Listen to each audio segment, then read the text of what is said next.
Welcome back to Fight Capital, where we step into the ring of combat sports business. I'm your host, Ryan Rappaport. Today, I'm joined by Garrett Marchesano.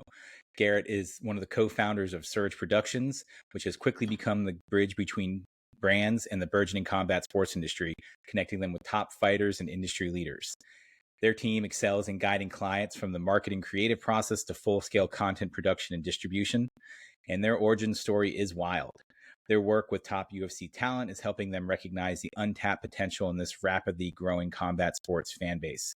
It's great to see you again, Garrett. How are you and where are you joining from? Thank you, Ryan. Thanks for having me. I'm doing great. I'm joining from West Hollywood, California. Of course, production. Where else would you be, right? Exactly. Well, you guys at you guys at Surge Productions have made a really significant impact in content and advertising pretty quickly. Can you share just a little bit about your origin story and how it all started and what helped you establish Surge Productions? Yeah, no problem. So it started about 3.5 years ago. And for me, I've always been an entrepreneur, and I've started businesses, sold a small business. I've watched my dad start about 5 businesses in his life. So you can say entrepreneurship was kind of in my blood, and I couldn't help it. Of course, there's always times I went back to the regular 9 to 5 jobs, but I was always trying to find a reason to quit and go on my own and start my own company. But it was hard to be able to support yourself. So at a time, about 3.5 years ago, I was actually managing investments for a fund. So I was doing angel investment management, worked with some different VCs in the Sacramento area. We're really learning a lot of knowledge about the raising capital, starting a business that way through your corporation instead of just starting from scratch. So I started to build a team around me. I had this idea of getting back into the combat sports space. I always found a reason through my other companies, whether it was headphones or whatever it was I was doing, to bring in a combat sports athlete. So in the past, I got to work with guys like Dustin Poirier and Uriah Faber and Max Griffin and some of these other guys, promoting my headphones at the time that I created. But now when I got to know all these investors and fund managers, I actually saw this entity called MMA Surge that was actually dead for about 6 years with nothing happening to it. It's actually a dead YouTube channel and social media channels. So I reached out to that company and I found the umbrella company that owned it. And I made a few offers to buy it. I wanted to rebrand it and change it into something new. So about 3.5 years ago, I raised a little bit of capital, was able to acquire it. And then I started putting my own twist on the company. But that's kind of how it started. I saw these other entrepreneurs raising capital, starting their businesses. I wanted to get back in the game. I was working the 9 to 5 for a couple of years and loved what I did, but I was always looking for the excuse to kind of get back in the game, if you will. Well, I mean, it sounded like there was a pretty pivotal point to where you are now, right? And everything you did with Howler Head and that whole experience. Can you just talk to me a little bit about that? I might even actually cut in a clip of the commercial too, just because it's so funny and I thought it was really good work. But yeah, talk to me a little bit about that. Yeah, absolutely. So when I first got into MMA Surge, I really turned it into a podcast and video series. So it was fight tips with the pros, where I showed how I pulled in guys like Josh Emmett to show you how to throw an overhand right. I learned from one of the best guys in the UFC. And then I did another show called Fight Picks with the Pros, where I bring on UFC fighters and we make picks on fights. So as you can imagine, this was production, what I love to do, but shooting a podcast and shooting someone giving fight tips is really considered, broadcast production or some of the lower production, which is still amazing. And I absolutely loved it. But my friend who's in business with me, his name is Brandon Bordeaux, and he was really focusing on the higher level production. He always had the dream of doing a feature film, wanted to do high level commercials, and he was fascinated with the cinema cameras side of things. So an opportunity arose that the UFC put on their biggest giveaway of all time a few years ago. It was to win a $25,000 trip to Dubai. And the winner had to create a 60-second commercial for Howler Head whiskey. So I called Brandon at about midnight one night, and I'm just spewing with passion, telling him how we can win this contest. It's right up our alley, production, and the UFC. We have what it takes to make a great spot. I think we can win this. He wasn't a believer in the beginning, but I dragged him into it, and I think we made a great spot. So yeah, I can go on with the story if you like, Ryan, but yeah, absolutely. So when I first got into MMA Surge, I really turned it into a podcast and video series. So it was fight tips with the pros, where I showed how I pulled in guys like Josh Emmett to show you how to throw an overhand right. I learned from one of the best guys in the UFC. And then I did another show called Fight Picks with the Pros, where I bring on UFC fighters and we make picks on fights. So as you can imagine, this was production, what I love to do, but shooting a podcast and shooting someone giving fight tips is really considered, broadcast production or some of the lower production, which is still amazing. And I absolutely loved it. But my friend who's in business with me, his name is Brandon Bordeaux, and he was really focusing on the higher level production. He always had the dream of doing a feature film, wanted to do high level commercials, and he was fascinated with the cinema cameras side of things. So an opportunity arose that the UFC put on their biggest giveaway of all time a few years ago. And it was to win a $25,000 trip to Dubai. And the winner had to create a 60-second commercial for Howler Head whiskey. So I called Brandon at about midnight one night, and I'm just spewing with passion, telling him how we can win this contest. It's right up our alley, production and the UFC. We have what it takes to make a great spot. I think we can win this. He wasn't a believer in the beginning, but I dragged him into it, and I think we made a great spot. So yeah, I can go on with the story if you like, Ryan. But a few weeks later, after the competition unraveled, a few hundred entries came in. And as we looked at the entries, we knew we had a chance. And as time went on, we were beginning to get nervous because we thought we really had a shot at this. And one day I got a FaceTime from Dana White, and there's a few swear words in there from Dana. But to keep it short, he said, You won. We're flying you out to Abu Dhabi for 3 UFC fights, one of them being Conor McGregor versus Dustin Poirier.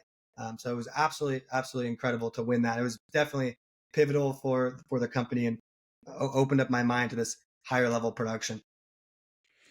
And that must have been like what an experience, right? And being right there front and center for that, but also kind of working your way in with the organization and kind of finding your way and putting something out that it was so widely seen.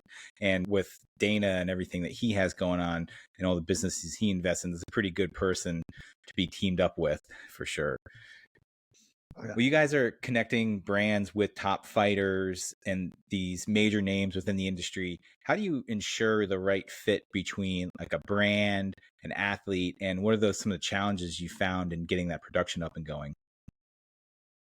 Yeah, no, that's a good question. Getting the right team around you when you step into higher level production, a lot of people understand on the lower side you can grab a camera, press record, and you can really capture some content. But then when you light that image and you light that person that's on camera, they start looking a little better. Then when you use boom audio instead of lapel, it starts to sound a little better. So when you start getting to the higher level production, it's kind of not the do it all yourself like I was used to. I was ready to play every role, and I really like that.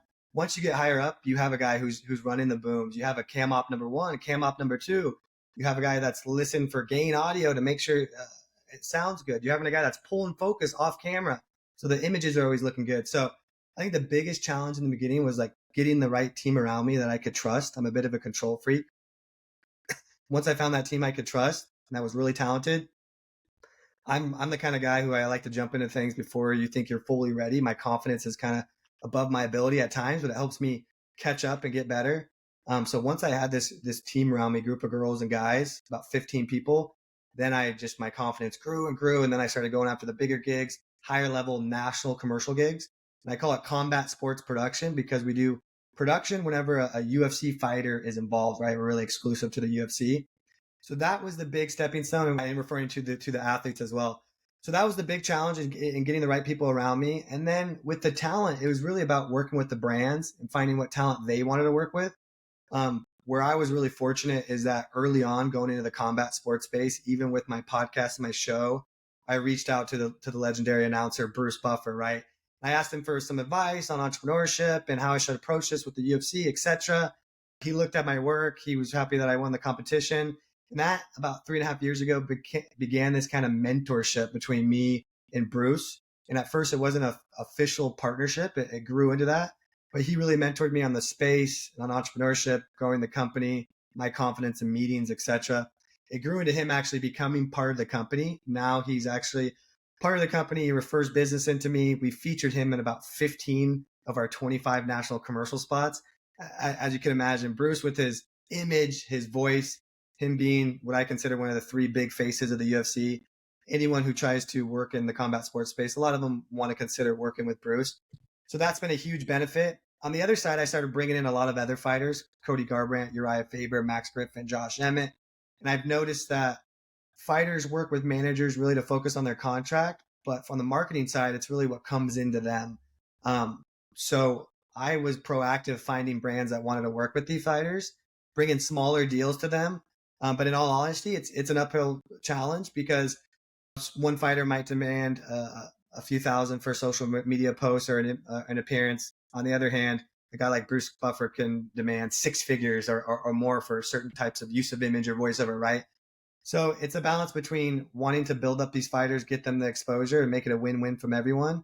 And you got to earn it and get that exposure and build your brand before you can get those big brand deals. Sugar Sean O'Malley is the perfect example. He was doing very small deals. Then he started working with larger brands almost before he was, really high ranking in the UFC, just because he had a great brand. He branded himself so well, did his own podcast, was really outlandish. And now since he's a UFC champion, it's a double whammy. He's got the branding and exposure, and he's the champ. He's going to demand so much money in his brand deals now. It's beautiful. So I try to share that with the other fighters, the up and comers, to really brand themselves. And I think that's what it's all about.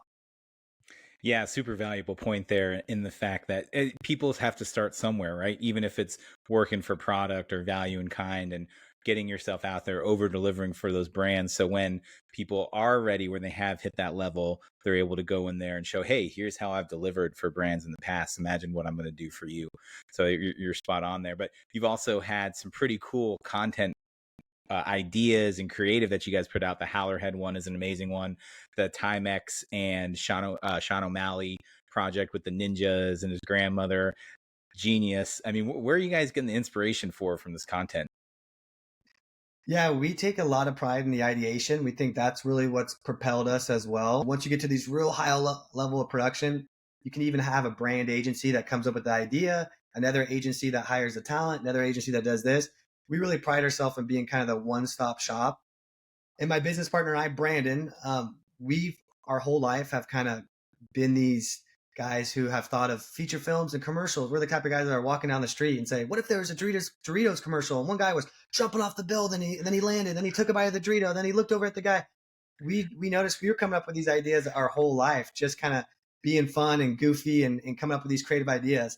Now that we've got these bigger brands allowing us to have a budget and bring on talent and come up with these ideas, we just have an absolute blast with it. So the ideation comes from him and I riffing back and forth, laughing at each other. We really come up with edgy comedic spots. So we love the comedy side. You mentioned the ninjas and the Timex spot. We were going back and forth on a bunch of different things we could do, and we really wanted to make it comedic. We like this idea of the Nana being kind of the person that taught Sean everything he knew. She takes out a ninja in the spot. And at first we had MMA fighters were going to jump out of nowhere and take Sean out. Like randomly the MMA fighters were coming. And we were thinking, what can we do to take this a little bit up a notch and make it a little bit more comedic? And that's when we came up with ideas of the ninjas, and let's have them in ninja outfits. And ninjas are usually perceived as these trained fighters. So Sean taking out these ninjas so easily, we thought it just added on to the comedic effect. So really it's just brainstorming amongst the team. And we always look for advice from our peers and family members too, and associates. But really it's him and I really mind melding and coming up what we can think could be edgy, what could be funny. And really the power of it, we come up with these ideas, but the real power is being able to execute those ideas. So a lot of people limit themselves. They can't think of flying ninjas doing a backflip and jumping up and then Sean taking them out, because it's hard for them to imagine that being executed on the film side, right? And what really allows us to open up our imagination is because we're really confident there's not much we can't pull off. We're getting ready to shoot a possible commercial series that's going to look like it has 5,000 people in the frame, when really it's only about 30 people in the frame. And the other 4,970 are fake people. But the people that watch this national commercial aren't going to be able to tell. But because we know how to pull it off with the green screen, it allowed us to have that thought process, if you know what I mean. So having the ability on the production side has really opened up our mind on the ideation. And so I'm really excited about that. Well, you said two things which really stuck with me there, the edgy and the funny. And I feel like brands want to tap into this market. It's one of the fastest growing, it is the fastest growing sports market out there. How are you working with the brands to help them see that potential to tap into?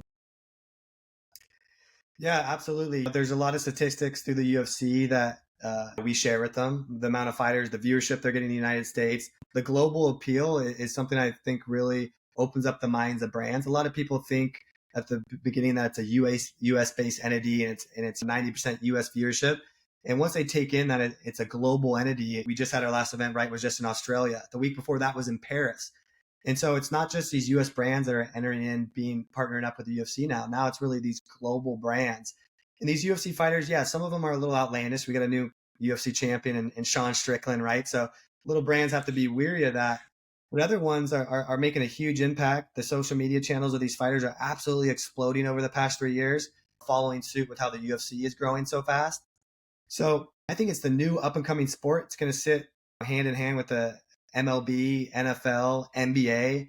And I think brands are beginning to understand that and they want to grow with the UFC. So a lot of these legacy brands like Modelo and Monster Energy are getting the benefits by being deeply rooted with the UFC and having that brand recognition throughout the years. So I think they're truly seeing the value over the past 3 years, and it helps a bit that the UFC has been growing by about 500% year over year over the past 3 years. The numbers don't lie, so any brand will want to latch onto that, especially with a male-dominated audience. Although the women viewership is growing each year, so it's going to be really interesting to see these other brands get in the market that aren't so male-dominated as well. Well, and you're working with some amazing talent in there as well. How are you helping identify and nurture this emerging talent that's come up? I mean, obviously Uriah Faber, Cub Swanson, Cody Garbrandt, those names are well known, but I know that there's other people in that mix as well, finding like a Sean O'Malley.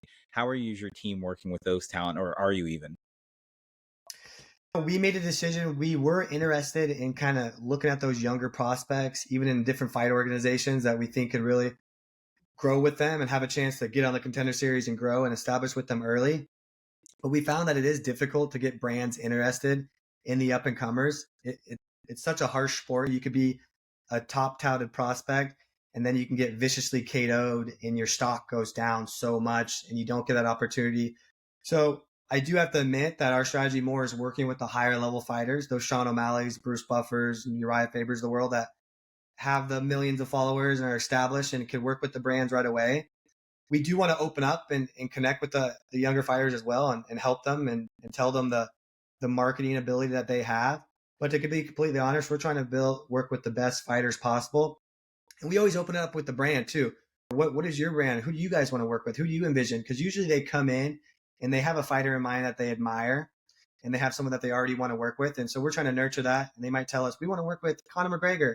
Well, Conor McGregor is kind of hard to get to, but how about Sugar Sean O'Malley? And I have to say on that side, we approached Timex and we were working with them and talking with them. On the side, they brought in Combat Sports Agency with Martin, who I know you're familiar with. It's really Martin's ideation to bring in Sean O'Malley as an ambassador early on. I know we're talking on this podcast right now, and Sean's the bantamweight champion of the world. But kudos to Sean and the Combat Sports Agency team because they actually picked him out. I think it was almost a year ago or more that he was the guy that's going to be the new man in the division. So that was a very good pick by Sean and by Martin and his team. And they kind of brought that to us and say, hey, we want to do a production. We've got Sean. What can you guys come up with? And that's what started the ideation of the Nana Ninja spot, right? So yeah, it's definitely who you hitch your trailer to is important. And it's really important in the UFC because like I said, you don't know if they're going to get knocked out or like Sean, they're going to do the knocking out and the brand just absolutely jumps. And again, that's why we love when we pitch Bruce, we always say the great thing about his stock is it kind of just goes like this because, he never gets knocked out. He's really weary about his brand as well. So it's definitely a safe play with him as well. Yeah, well, there is some fickleness, right? And everyone, when they see that person at the top, of course, they want it. But like you said, kudos to you and Combat Sports Group for getting in on someone even just a little bit earlier than where they're at. Because I'll tell you, that piece of content that you guys filmed when I was at 292 in Boston, it was front and center. I can't even really even remember much other brand content that I saw there because all of the Timex stuff, all of that video, whether it was at the Timex watch party, obviously it was streaming the whole entire time there, but being on the Jumbotron and every break and every cutaway, you got Timex commercials and ninjas flying through the air and his grandmother or his Nana in the image there. Yeah. So it was cool to see that. And, obviously to be ahead of the curve there is a pretty cool place to be. Well, I know you guys have a lot coming down the line. What projects are you working on now that we should keep our eyes out on, or at least that you can tell us about? Yeah, we have a couple projects coming up, some repeats with our customers that we've worked with before. We have some new brands. I can't say the brands right now, but there's some that are sponsoring the UFC. They're already involved, notable brands that a lot of people will be familiar with. So we'll be excited about that, and we'll be announcing that over the next month or so. But personally, on the personal side as well, we're shooting our first short film at the end of the month. My business partner and I, Brandon, are really excited about that. It's actually a short horror film. So we have our extreme passion on the combat sports production side. And on the other side, we are kind of plowing this path to really jump into the feature film side and really with the fascination of horror films. So I've been a horror buff my whole life and talking about the vision of, really imagining these films. And I've always imagined a horror film would always come up with these scenes and different things that can happen. So we've taken a lot of inspiration from a lot of recent horror films over the last couple of years. Recently, Talk to Me is one, a horror film that came out that was produced and directed by a couple of YouTubers. It really makes us feel like we really have an opportunity. We can do this. When we hone in our video skills through our commercials, we're always envisioning that feature on the back half of that as well. So it gets us really excited. So we have a ton of combat sports production coming up, a lot of stuff in the pipeline. So definitely a lot of commercials will be coming out at the end of the year. So we'll be announcing that soon. But the one that's coming up real close is our short horror film. And that's what's getting me really juiced, really excited about. We'll be working on that today even. And no, I can't wait. That's awesome. Yeah, the first thing that came to mind when you were saying that was talk to me, and I'm glad to know that you're on the same wavelength there. Well, hey, it sounds like only upward and onward for you and the team there, with everything going on with Bruce, everything going on with the UFC. I'm really looking forward to seeing the next iteration of this, going from a 4-person camera shoot with Howler to shooting short horror films and working with some of the biggest sponsors in the UFC. So, a really exciting path and journey for you and the team, and can't wait to see what you do next. Awesome. Yeah. Thank you so much for having me on. I'm excited. Hopefully, this inspires someone that's out there that's getting in the production side or working in combat sports to keep pushing. We've been so fortunate. We've worked with incredible brands that have taken our spots and done incredible things with the distribution.